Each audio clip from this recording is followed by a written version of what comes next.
Hi friends, time is gold. அதாவது நேரம் வந்து பொன்னானது.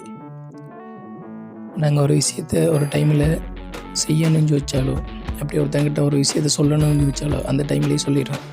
அது அப்புறம் சீக்கிரம் தள்ளி போட்டிங்கன்னா அதை செய்யவோ சொல்லவோ முடியாமல் போயிடும்.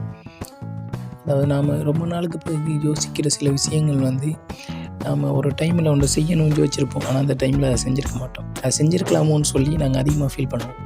அதாவது நாங்கள் ஒன்று நமக்கு கிடைக்கலன்னு யோசிக்கிறத விட கிடைச்ச சந்தர்ப்பத்தை பயன்படுத்த முடியலையே என்று யோசிக்கிறது தான் அதிகமாக இருக்குது. ஸோ அதனால் நீங்கள் ஒரு விஷயத்தை செய்யணுமோ இல்லை சொல்லணுமோன்னு யோசிச்சிங்கன்னா அந்த டைம்லேயே அதை செஞ்சுருங்க. நீங்கள் வாட்ச் பண்ண நான் ரொம்ப நாளாக இப்படி வாய்ஸ் ரெக்கார்ட் பண்ணி வீடியோ போடணும், நல்ல கண்டென்ட் செய்யணும், இந்த மாதிரி யோசிச்சுட்டு இருந்தேன். இன்றைக்கி ஒரு மாதம் மலர்ன்ற நாள். ஸோ இன்றைக்கி நான் ஸ்டார்ட் பண்ணிவிட்டேன். நான் யோசித்தேன், இன்றைக்கி இதை ஸ்டார்ட் பண்ணிவிட்டேன்.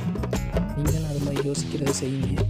அது நல்லதோ கெட்டதோ அது அப்புறம் நீங்கள் அந்த டைமில் அதை செய்யாமல் விட்டுட்டு அப்புறம் அதை செஞ்சுருக்கலாம்னு யோசிக்கிறத விட நீங்கள் அந்த டைமில் அதை செஞ்சுட்டு அதுக்கப்புறம் அதில் வர ப்ராப்ளத்தையும் இல்லை பிரச்சனையோ அதை நீங்கள் ஃபேஸ் பண்ணிக்கலாம்.